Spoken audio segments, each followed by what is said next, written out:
I sat in the cold interrogation chair at the Jingbei Police Headquarters in North Border City. My head was throbbing. I clutched the witness statement in my hand, my mind completely blank. I was in a state of total shock, wondering if the words I had just heard could actually come out of a human being's mouth. The source of my headache was the girl sitting right next to me. She was wailing at the top of her lungs, acting as if she were the one who had been wronged. "Why do you want to euthanize my baby?" she shrieked. Her voice was sharp enough to cut glass. She slammed her hand on the table, making me jump. My baby was just hungry. What's wrong with being hungry? Are the lives of exotic beasts not lives too? You're murdering her. No, you're murdering an innocent soul. I'm going to expose all of you. The detective sitting across from us looked like he was about to explode. His face was dark, and the veins in his forehead were pulsing. He had clearly reached his limit. He slammed his pen onto the desk with a loud crack. Hungry? Being hungry gives that thing the right to eat people? The detective's voice erupted like a volcano. He was shaking with rage. That wolf dog you raised isn't a pet anymore. It's a full-blown monster. It's not some stupid guard dog. You knew it had evolved. You hid it from the authorities, and then you let it sneak out. Do you have any idea what it did? The detective pointed a finger at me. If it wasn't for this young man, the entire family would be dead. He found them early, called the police, and then risked his own life to drag the last survivor out of your beast's mouth. That family was slaughtered by your pet, and you're sitting here talking to me about it being hungry. The girl flinched at his roar, but only for a second. She stuck her neck out like a stubborn cat and screamed back. Is that all Bebe's fault? She was hungry. She didn't want to eat them, but she had no choice. Why did they have to fight back? If they hadn't fought, my Bebe is so sweet, she never would have bitten them. If they hadn't run, Bebe wouldn't have gotten angry. It's their own fault for overreacting. My Bebe is only 4 years old in human years. What does a 4-year-old understand? She needs education. She needs love. Not you people trying to kill her. She started sobbing again. I sat there, stunned. I actually started coughing because I was so choked up by the sheer insanity of her logic. I felt my entire worldview crumbling. I stared at her innocent-looking face, trying to suppress the urge to slap her. "So," I said, my voice trembling with disbelief. "What you're saying is, that couple deserved to be bitten to death by your 4-year-old child because they fought back." "That's not what I meant," she snapped. "I'm saying Bebe is young. She doesn't know better. She needs guidance. And you people at the Jingbei Bureau are the worst. As soon as a pet evolves into a monster, you want to lock them up. My Bebe is so clingy and sweet. I couldn't let her be put in a cage. Of course I didn't report it." She got even more worked up, slamming the table again. "And now, just because she made one little mistake, you want to euthanize her? Where is your humanity? Human lives matter, but don't exotic beast lives matter too? This is pure discrimination. This is speciesism." That was the last straw. A surge of anger hit me so hard my vision went blurry. I looked at her and realized I wasn't looking at a person anymore. I was looking at a complete lunatic. The detective, surprisingly, went quiet. He stood up slowly and looked down at her. "Listen to me, you little brat," he said, his voice cold and steady. "The law is clear. Only awakened beast masters are allowed to keep exotic beasts. You're a normal person who hasn't even reached the body tempering stage. What right did you have to keep it? I'm telling you now, that animal is dead. Euthanasia is too good for it. I'm going to write the application myself to personally break its neck. Even if the director himself shows up, that beast isn't living past tonight. My name is Zhang Sun, and I guarantee it."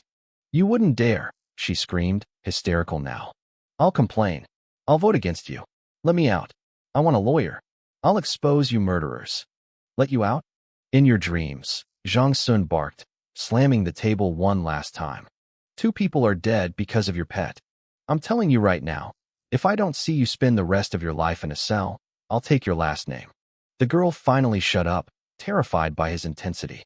Zhang Sun ignored her and gestured toward the security camera. The heavy iron door creaked open, and 2 stone-faced officers marched in. They didn't say a word. They grabbed the girl by her arms like she was a sack of flour and dragged her out while she kicked and screamed. "You can't do this. My dad won't let you get away with this." Her voice faded as the door slammed shut. I spat on the floor, feeling like I had just touched something filthy. "Hey kid, Zhang Sun said, turning to me. The ice in his expression melted instantly, replaced by genuine admiration and a hint of relief. My name is Zhang Sun. We really owe you one. If you hadn't been sharp enough to spot it, call us, and somehow hold that thing off. That little girl, Xiaohong. He trailed off, his voice heavy. She wouldn't have made it. I frowned, my heart still racing. Detective Zhang, what happens to Xiaohong now? Zhang Sun took a deep breath. Don't worry. We'll take care of her. She's being sent to the best municipal orphanage. They have professional caregivers and top-tier resources. She won't suffer anymore. Our department will oversee her counseling and social aid to make sure she grows up okay. An orphanage? Okay. That's good. I finally let out a long breath. The adrenaline was fading, and a wave of exhaustion hit me. I glanced at the digital clock on the wall. It was 9 a.m. My heart sank. I stood up abruptly. Detective Zhang, if there's nothing else, I really have to go. It's 9 o'clock. I've already missed 2 morning classes. If I'm late for the combat training session at noon, my homeroom teacher will literally skin me alive. Oh, right. Zhang Sun said, slapping his forehead.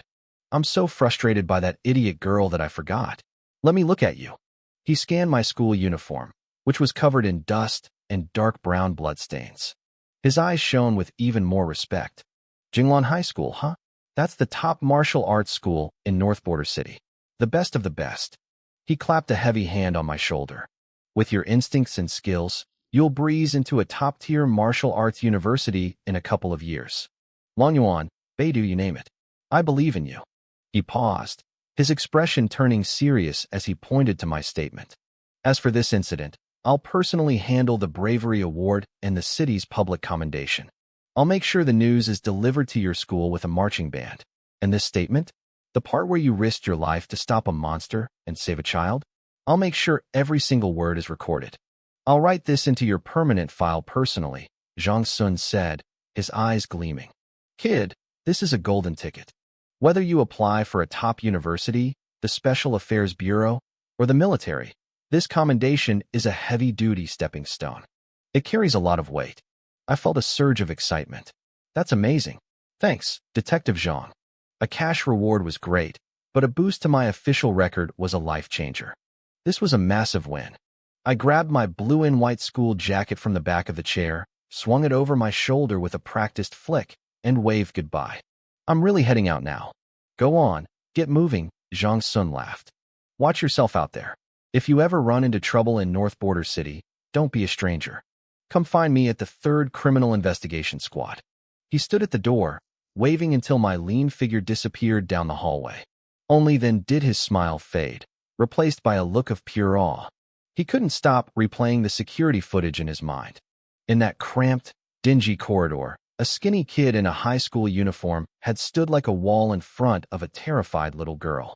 Facing a level 1 wolf-green monster that was already in a blood frenzy, the boy hadn't used a single weapon. He had used his bare fists to beat that beast, a creature that had already begun its mutation, until it tucked its tail in fear. Zhang Sun rubbed his chin and cursed under his breath. If I hadn't burst in there when I did, that level 1 beast might have actually been beaten to death by a 10th grader. He shook his head in disbelief. Are the martial arts students at Jinglan High all this savage now? Just then, a young officer hurried over and whispered urgently in Zhang Sun's ear. Captain, a lawyer named Chen just arrived. He's driving a car from Dingfeng Law Firm. He's making a scene, demanding we release the girl who owned the wolf. It looks like the brat has some serious backing. They're playing hardball.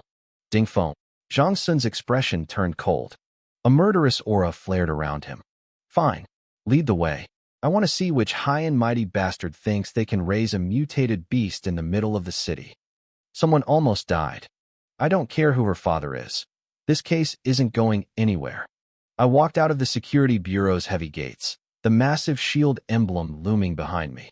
The biting wind of North Border City slapped me in the face, but it didn't cool my irritation.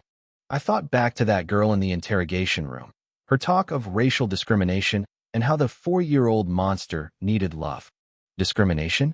Seriously, I muttered, shaking my head. The very first page of our mandatory textbook on mutated ecology says it in big, bold letters. Humans are on the monster diet. love and guidance. Her brain was either missing or half-eaten by a high-level beast to come up with something that brain-dead. What a disaster of a morning. I had been doing my usual routine, running along the edge of the old district to circulate my blood and temper my bones. It was the foundation of my martial arts path, a daily ritual since I crossed over into this dangerous world. I was near the tenement buildings when I heard it, a child's piercing scream and the panicked shouts of a crowd. Before I could process it, I saw a tiny girl with pigtails running for her life. A snarling, salivating wolf-green was inches from her heels. They scrambled into a dilapidated building. I didn't think. I just moved. At first, I thought a wild beast had slipped through a gap in the canopy of wood, the city's energy shield, during a power fluctuation. But no, it was a pet. The owner was too lazy to watch it, and the beast was smart enough to know that rich neighborhoods had too much security.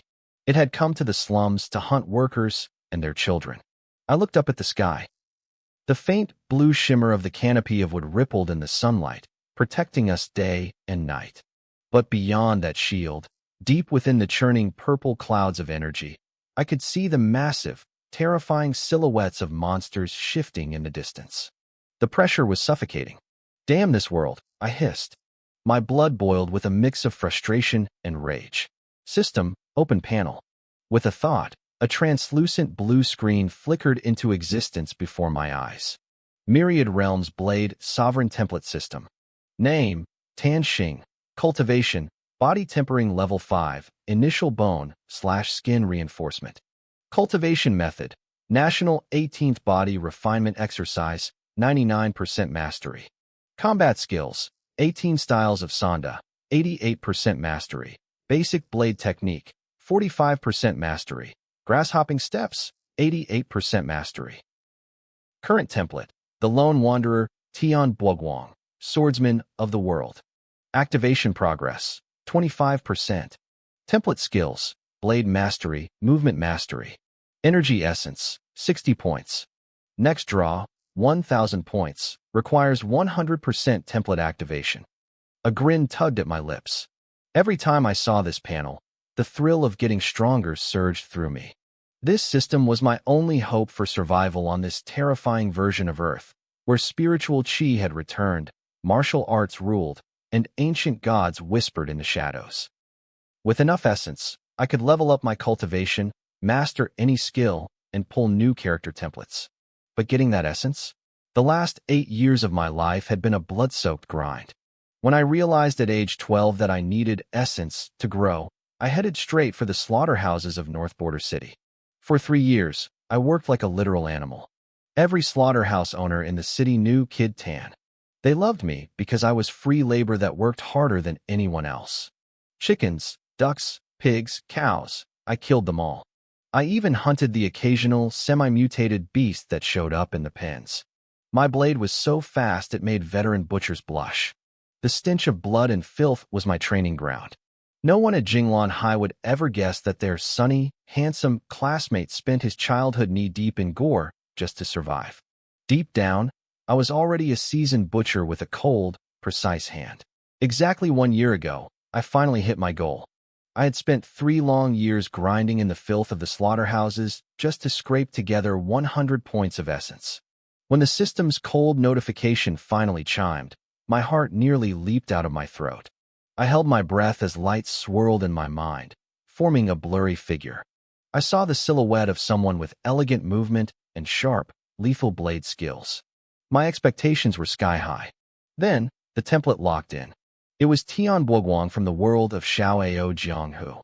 My excitement vanished instantly. I nearly coughed up a mouthful of blood. Damn it!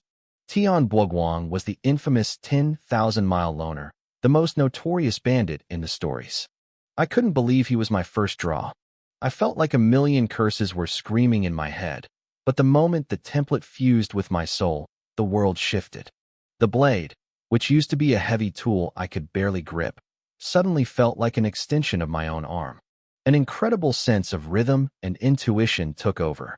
The Federation's standard fledgling eagle blade technique became clear to me in an instant.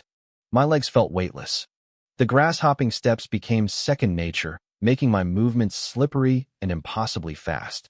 Tian Buoguang's core talents for blade and movement gave my martial potential a massive boost. With that power, I carved a path through the brutal competition of the martial arts class at Jingwan High. My blade was fast as the wind and twice as vicious. Combined with my unpredictable movement, I earned a reputation in the high school circles of North Border City. They started calling me Mad Windblade. I still couldn't compare to the top geniuses with awakened superpowers or rare bloodlines, but I was firmly at the top of my grade. To my teachers, I was a little genius with a bright future.